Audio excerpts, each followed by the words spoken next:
What's going on, YouTube? This is Dante with Sports Numbers and Culture, and I'm coming with you as we wrap up with the end of the NBA trade deadline, which saw a flurry of moves, and we're going to get into those moves. A lot of the big moves that happened, there were tons of deals, and so we're going to focus on the big ones and how they impact the playoff race. But before we get started, we're just going to do the little housekeeping and just say, hey, I want to appreciate the support for everybody. Anybody that's liked, shared, subscribed, I really appreciate that, and I want you to continue to do the same thing with this video. Get the subscriber count. I'm seeing the views. I appreciate you guys picking it up and liking the content. And please, drop some comments. Let me know what you think. Let me know who your favorite team is. As I've mentioned before, or if this is your first time here, Sports Numbers and Culture, here to talk about, obviously, sports here. I do like to focus on looking at numbers. I do like to look at it from the numbers and the eye test. And we do talk about hip hop. Know the J. Cole album just dropped. I'm not gonna lie to you. 5 years ago, probably have already listened to that album. At this point, hey, I'm gonna get a time, carve it out and listen to it. I'm gonna give a review and drop that on the channel as well. Also, let me know some of the artists you like and different projects that I may have missed, and I can kind of look into those and review those if you guys are interested in that. Also, Facebook group with the same name, Sports Numbers and Culture, but and feel free to do the same thing. Join the group. It's it's an open group. It's not restricted. And state your teams, show some jokes, look at some stats. But without further ado, gonna start first and foremost with this.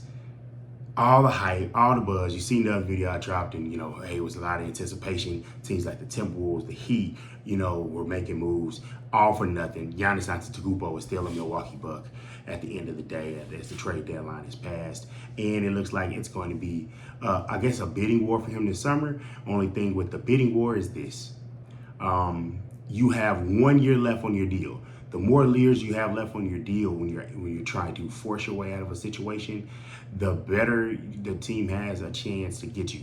Because even if he goes to a team, like it had been reported that Portland wanted to make a move for him because they had the assets to do so, and it was like he had no interest in Portland. You get a guy to come to a place a year and a half early. You try to wine him, dine him, try to convince him to stay, beat him on your culture. You win a lot of games. Kind of like what happened with Kawhi Leonard, and he eventually left, but he did win a championship with the Toronto Raptors. And in this case, you can always do the matter of, hey, we tried for a whole season and a half maybe, and when you get to the trade deadline of the final year of his deal, you move him because he knows he doesn't want to go, just so you can get something for him. But in this case, Giannis being passive aggressive, from what the tea leaves are saying. I'm not saying Giannis doesn't have my number. You feel free to call me and do an interview on Sports Numbers and Culture. I love that. But just the fact that you want to leave, the Bucks want you gone, but they're doing the thing where it's like, oh, let's try to make a move, because I'm not gonna lie to you, if he already is at this point where it's probably going to leave, there was really no reason to amnesty Dame Lillard and then make the move for Miles Bridges. Now, maybe it's good that you get an asset in Miles Bridges, because eventually I would say if this summer Giannis is gone, and I mentioned it before on this channel, you got to move Miles Bridges too. You gotta embrace the rebuild. Figure out what you're gonna do. Get some assets. This is the best draft to get guys in right now, because there's some good talent here. So if they can lose enough games, they can get their pick, get another pick in this draft, get your building blocks, and start the rebuild. But it could cost them. Teams could literally look at them and say, hey, we have no insurance that he's going to sign the extension. I thought he was going to get moved because he can't sign the extension until October. Obviously, he wants those the big money. He has had some injuries here lately at this part of his career, so he's probably looking for the security and to be paid and compensated as a supermax player, top 75 all-time guy, 2-time MVP, defensive player of the year. So he's trying to get, obviously, chase a ring, chase the bag, and I've totally respect it. But getting to basically some of the people that lost from this trade happening, I would say the Golden State Warriors definitely took a loss, because to go from, hey, we're getting these assets, so we're possibly going to move Draymond Green, or we're going to do all these different things and all these avenues to try to get Giannis, which has been something that's been whispered about for years, only for them to have to settle for Kristaps Porzingis. And, you know, moving off of Jonathan Kuminga, which I know he's happy, is going to Atlanta in a situation. Hopefully they give him an opportunity to get some consistent minutes and show what he's worth and be the player that he feels that he can be. But Porzingis, obviously, you know, guy at the 5 that can stretch the floor, block some shots, but he's never healthy. But you know, it would be formidable when he is healthy to have Draymond Green right with right with Kristaps Porzingis. Obviously, Steph being who Steph is, and I think that would be a pretty interesting thing. But as a Lakers fan, hey, I am glad they didn't get him. Now, someone else who I would say is a loser in this is the Lakers. And as far as the trade deadline goes, yes, they got rid of Gabe Vincent, aka Cardio Gabe. And so they were able to get rid of him, but they got Luke Kennard. Now, before I ask you this, look, if you've seen a Laker game this year, what do they need? They need athleticism and defense. They need shooting as well. Well, Luke Kennard only provides one of those, and that would be shooting. He's not a strong defender, not the most athletic guy in the league. So those are things that don't help you. And while while you did move off of Gabe Vincent and you save a little money in the deal, you give up a 2nd round pick. That was your last 2nd round pick, and it's just kind of it's like the Lakers. This is just a broken drum, and I'm sick and tired of Rob Pelinka getting a pass. Like, you got gifted Luka, you've made some other moves that like I would say, getting Jared Vanderbilt, getting D'Angelo Russell at the time, and it worked, and you made the conference finals, but you can't keep living off of that, and you can't keep living off of goddamn optionality. I'm tired of optionality and saving the draft picks, and we have cap space. And if you look at it, no team in the NBA really has cap space except for outside of the Lakers and maybe a few other teams. Even the Washington Wizards, who I'll get to in a moment, had cap space and decided another way to use it. This is not 2012. This is not the 2010s where you save the cap space, you get the expiring deals, and you go and you have a free agency spending spree.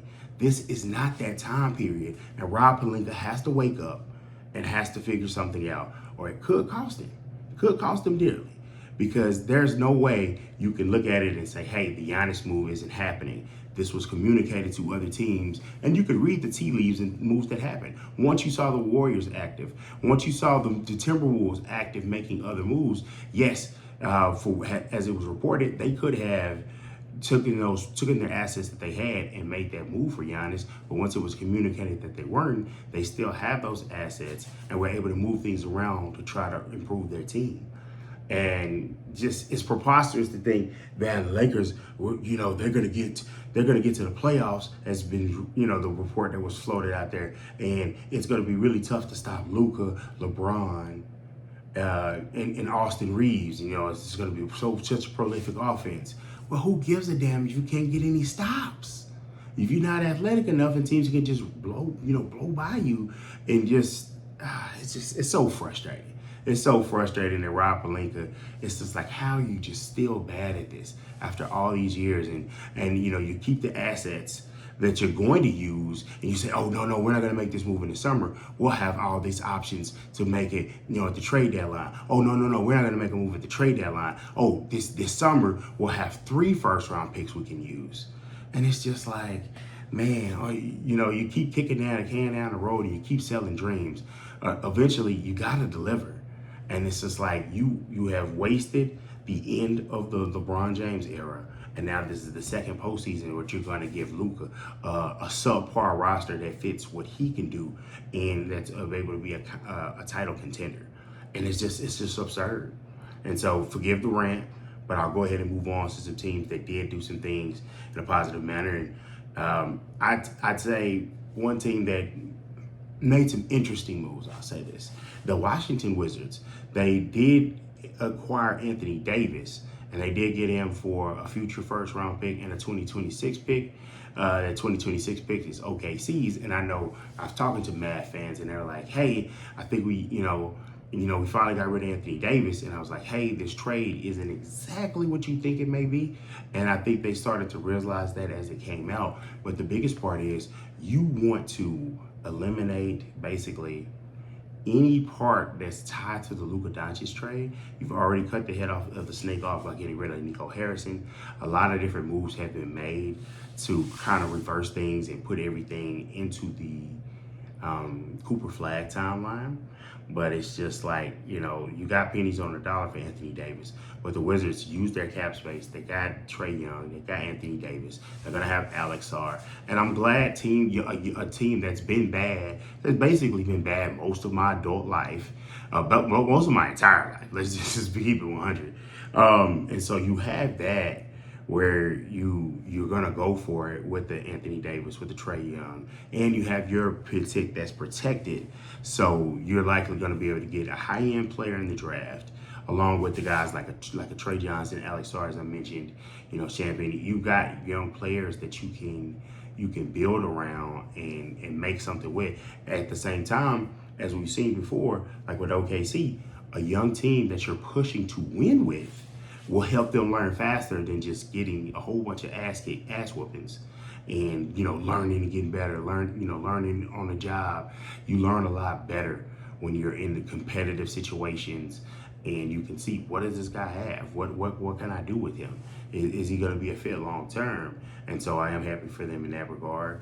What I will say is different moves, like the Bulls trading expiring guys. They traded Anthony Simmons for Nikola Vucevic, and it's just like, hey, that's a move where it's just like, I'm not understanding exactly what's going on, but other than the fact that both teams wanted to say, we want to get rid of an expiring contract for something we need more, and so that's kind of where things stand with that. But the Clippers trading off Ivica Zubac, trading him to the Pacers for a future first-round pick that does have protections on it, but it seems like between getting rid of James Harden and now Zubac, it's clear that it's very clear that the Clippers are kind of moving on. They're just pivoting into a new direction, and obviously, even Kawhi Leonard may not be a part of that vision.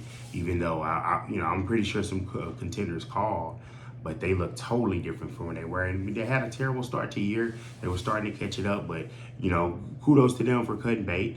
Unlike some organizations where it's just like they just hold on for the same strategy forever. Looking at you, Rob Pelinka. But I feel that this was a lot of flurry in this trade deadline. Tons of moves. Some of them medium size, some of them small, some of them bigger moves. But I also want to highlight some of the teams that like my Lakers were disappointed. But how about teams that didn't do anything, like the Houston Rockets, with the golden opportunity, with the good young core, still playing at a high star level player with Kevin Durant, and only for them not to make a move, knowing teams know what you need. They know Fred VanVleet, was hurt, earlier in the season, and he's likely not to come back. Why aren't you making moves? Why aren't you making moves to get a guard? Why aren't you trying to solidify a roster so you can make a championship run?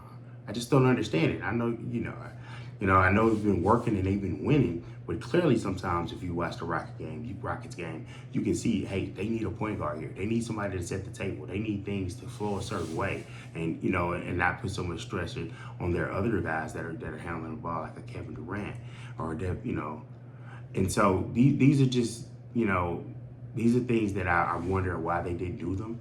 I'm not sure. Obviously, the Pistons did make a move. They were able to get Kevin Huerter. And as far as the deal with Jaden Ivey, who's someone that I had heard that they were not going to bring back. And now we're in the era, as it's always been. If you're not going to bring a player back, trade him and get something for him. And so that's a part of that theory is the Pistons do sit at the top of the Eastern Conference. But the biggest thing I take away from this is some teams, Miami Heat, who were in for the Giannis Antetokounmpo sweepstakes.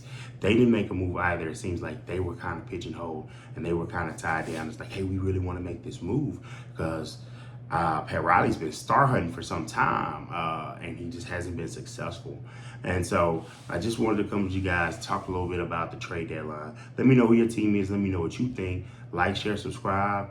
I'm really interested to hear what you guys think about this and this trade deadline with all the shams bombs, all the updated news just coming fast and furious as teams get ready to go make that playoff push. Even the defending champs got Jared McCain from the 76ers, who's having a down year, but you're just another young player that can come out and play for them. And it's just impressive the way Presti just runs circles around other GMs. Looking at you, Rob Pelinka, but just the way they've been able to do things, and it just amazes me. It just amazes me some of the teams really going for it and being aggressive, and I commend that and I applaud it. I just want to see how the players gel. I've always had a theory maybe you should move the trade deadline up just a little bit, just to give teams, actually make it at the actual halfway mark, not past it. And I think that was something that would help. But I think overall, really happy, really satisfied with the way there was activity in players and teams, trying to move things around to compete for a championship. So I am pleased with that. But I'm going to go ahead and wrap it up, guys, as we get ready to the last stretch. We got All-Star game next weekend, and coming up, I know we got the Super Bowl, and I'm going to do a Super Bowl recap and see what happens. I know we had NFL honors, so I kind of cover some of that too in the NFL video. But man, hey guys, appreciate you so much. Like, share, subscribe. This is Dante with Sports Numbers and Culture. Out.